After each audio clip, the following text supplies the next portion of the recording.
Welcome to Megan's Bookish Life, a podcast where literary meets lifestyle.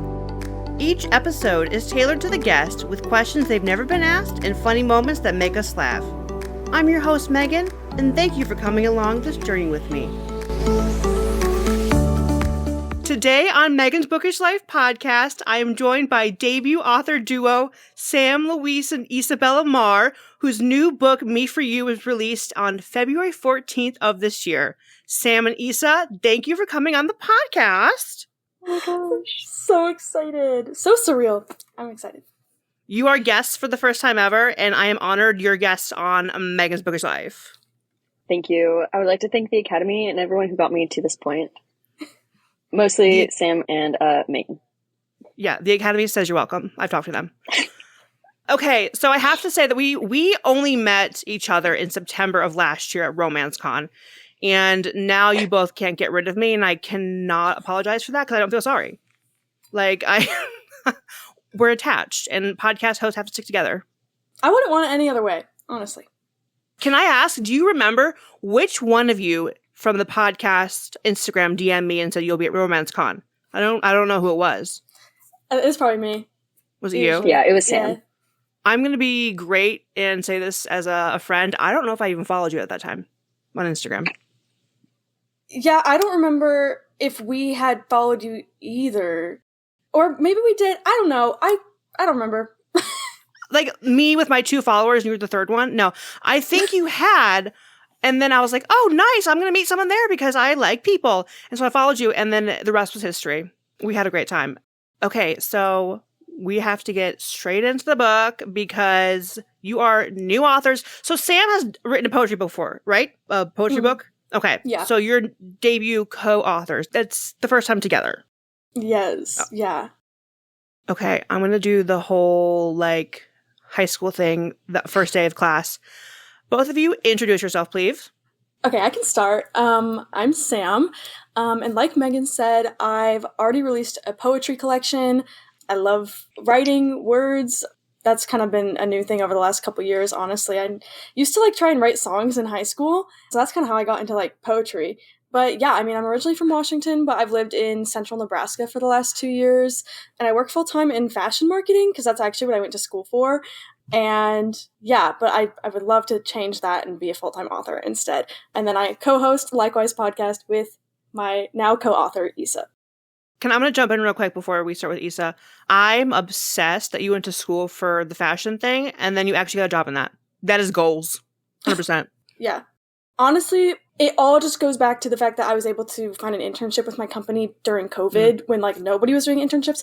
And that kind of just like shoe in the company is great. And so I was able to come back. That's my dream. Amazing. Sorry, I cut Isa off. Isa, who are you? Oh, no, you're literally so good. Hi, I'm Isabella, or Isa. It doesn't matter to me. Either one is right. I'm in the greater Seattle area. We're both Washington girlies, me and Sam, but I've stayed here and she left me.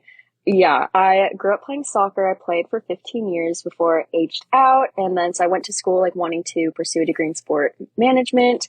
Long story short, it didn't work out, but I graduated, I have a degree. And now I'm working part-time for our professional soccer team here in Seattle. And that's been a blast. I've been making so many friends and connections and networking. And yeah, it's a lot of fun. And as Sam mentioned, we have our own podcast together, Likewise. And that has been so much fun to do. And truly, if that could be my full-time, I would love that. And now, co-authors, have fun.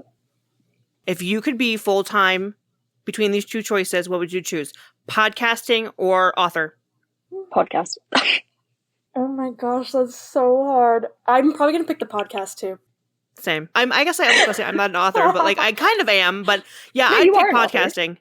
I know. I have your book. I feel weird about it. I just feel I'm bad at marketing.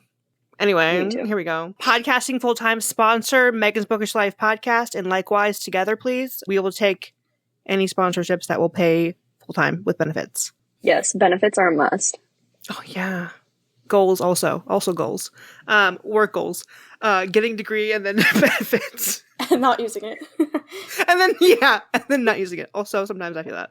So In this episode, like you said, you have Likewise podcasts. We are mostly going to focus on Me For You, your book, but Likewise does tie into some certain things. So bring it up whenever you want to do it because I love it. You guys met in college, in sorority, but when was the time when you said, hey, you want to write a book? Like, was it after you started the podcast or was it like before? When was the timeline of the book brought up? So much further down the line than when we started Likewise. We started the podcast back in 2020, and I'm 90% sure that it was spring 2023 when we came up with the book. But it was after we got like really consistent with the podcast again. We took like a big post-grad hiatus, but then we kind of got like consistent again and had been recording every week and like getting back in the groove. And we were like really creatively inspired at the time, so much so that we started another podcast that does not exist anymore yet. Crazy lore. It was called Outcast. It was a sports podcast. One day, maybe it will come back. Who knows? But we were feeling so inspired that we just kept doing so many things, like another podcast. And we had been getting more and more bookish at that time on the podcast too. And we just kept reading a lot of the same books and fangirling over them together. And one day, I had already been kind of trying to write a book and having no idea what I was doing on my own. And Issa one time on one of our calls was just like, what if we wrote a book? Kind of as a joke, honestly. But then it spiraled from there, and we obviously we made a Google Doc and just put all of our random ideas on it, and it grew from there. I need to know what kind of sports podcast. I know it doesn't exist because I have a tie into your book with this. What kind of sports podcast? The premise was by casual fans for casual fans. So picture this. It's World Series. It's the time of baseball playoffs, and Sam and I are like so intensely like paying attention to this. And so we knew like stats, we knew the teams, we knew so much going on, and we're just like, we're fangirling so hard and sending each other videos and like voice messages all the time. We're like, oh my gosh, did you see this game? Like, this happened, blah, blah, blah, all the things. And we're like, we think that this could be like a really cool opportunity for like us as casual fans. Like, yeah, we're really into it right now, but we're not going to be into it like the whole year. Right. And so what if we take this idea where it's like, we're casual fans and we're like kind of explaining things to other people who are casual fans, or maybe they want to learn more. And so it's kind of like Allison Cooch's podcast, except she knows so much more about sports. But she's like not dumbing it down, but for lack of a better term, like dumbing it down and getting it to be just like widespread information so that more of the population can know it and understand it. And so we're like, this is our idea. We're going to do this. We're going to run with it. And then we did 2 episodes. We put them out. We recorded a 3rd. I didn't even edit it because it was so bad, and then we never did it again. But now Allison Cooch is super successful with hers, so she got the idea from us. Allison, do you hear that? I'm kidding. Even if you had guests on that podcast, which I mean, you only had 2 episodes, I'm going to pitch myself. I know nothing about hockey. We can do that to dumb it down for me. And then also, my friend lives in Milwaukee, and she literally runs into Milwaukee Brewer players like everywhere, which like is the baseball team, and like she's obsessed with one of them. And so she's like, I ran into what's his name? I forget his name. Yelkick? I don't care enough. Sorry, I do care. But she runs into him all the time, and like she'd be great as a guest. But then you only had 2 episodes, and a 3rd's not happening. So pretend I didn't say anything. No, that's so funny. We have a spreadsheet still where we had a bunch of our like ideal guests we wanted. So we could still add them on. Wait, hang on. For the Me For You too. Oh, Me For You also. There we go. The Abbott and some of the characters, Sean/Scene, they're baseball players. Did you choose baseball because you liked it the most or what? Yeah, kind of. I mean, I think for me, baseball was kind of like my go-to like sport I kind of knew the most growing up and things, or just is kind of one that I like to think of as like a big deal when thinking about like kind of college age. Because I mean, so the College World Series happens in Omaha every year, and I've almost gone ever since I've lived here. But like, I just love like college baseball is awesome. We actually have a friend who like works for our college's baseball team, and so that got a lot of inspo there too. Mm-hmm. Yeah, it was just the sport that both of us knew best that we wouldn't have to learn like too much more about. Because I mean, obviously soccer, like that's the one that I know, but Sam doesn't know soccer the way I do, and like American football, I'm still very much learning that, and I don't get it. But baseball is like, no, we both have like a pretty good foundation of it. That is so smart for research purposes too. Like you probably had to research something, but like you had a baseline knowledge, unlike me. I am just a fan in the seats saying, where's the hot dogs? So I would be bad at that. But good for you, because I like reading about it. Okay, I have to tell you something very complimentive. Very nice. I give you guys the most respect for being co-authors, because I would absolutely lose my mind writing with someone else. I am way too stubborn. I'd be like, that is not happening in my freaking book. So that does not sound good for me. I'm letting you know I'm a nice person. I do have a question, though, I promise. So you had to obviously create characters and do all that jazz, and together, though, as a co-author duo. Tell me how that worked. Did both of you create separate characters and then kind of combine them, or did you work together with those kind of things? Honestly, I don't really think we created separate characters. We both like had pretty basic ideas of like how the story would go. And we're like, okay, so we need this person, we need this kind of person, we need this kind of person, we need this kind of person, right? And so we're like kind of going through it, and then we pitch names, and we're like, oh, we like that one. Oh, we like that one. Like those could go together. That would be fun. But it was like just super collaborative right from the get. Like if one of us had an idea, we'd shoot off to the other person immediately and then flesh it out from there. But there was never really any disagreements or arguments, which is so crazy that it worked out so well for us in that respect. It could have been a lot worse, let me tell you that. Yeah, it could have been a lot worse, and so glad we were just weirdly on the same page with almost everything. I'm wondering, okay, were there plot points or like scenes that you guys wrote out and had to get rid of because not enough room or it didn't flow?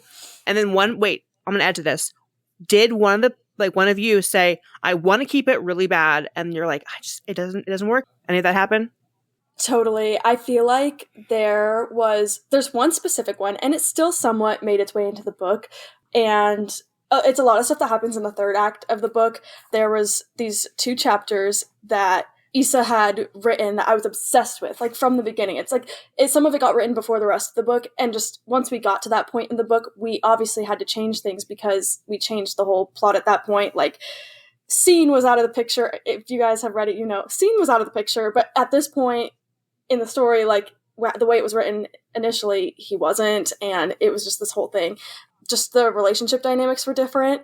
But I loved those chapters so much to where, like, when I was like, this isn't gonna work anymore, I was like, Isa, please use this and like rewrite a bunch of these into these chapters that are now later and taking their place. Like, use this. And like, I think we did a lot of that. Anytime we kind of were like, this just doesn't fit anymore, we had like a running scrap stock where we copied like everything we axed, but then when we're rewriting other chapters, we would go there to like pull details, pull paragraphs, and rework them in to still use the stuff we liked. That's the main one I can think of. Yeah, very little went to waste, and like we'll probably pull them in for later things, which is nice, and like we can just rework it so that it fits for the characters and the stories.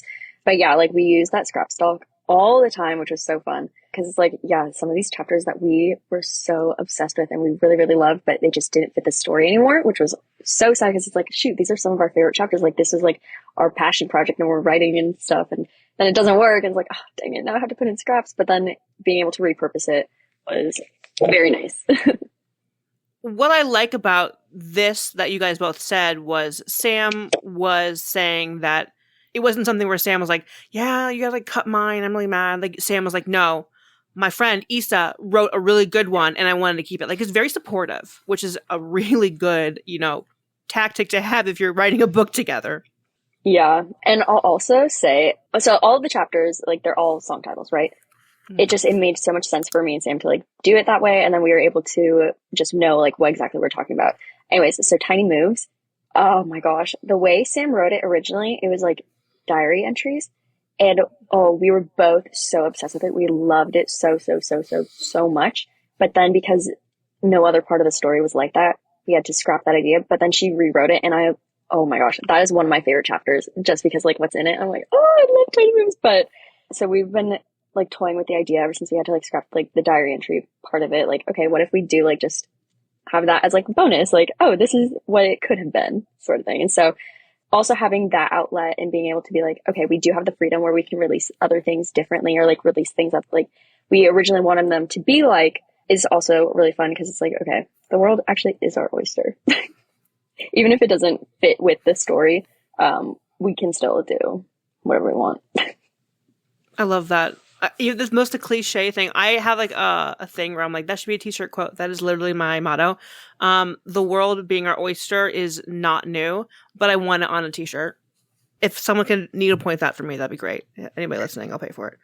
Okay, so your book, obviously, Me for You, is the 214 series. It is very, very, very music heavy, which makes sense because Cade is a musician, male main character, and Hallie is a merch designer, so music, obviously.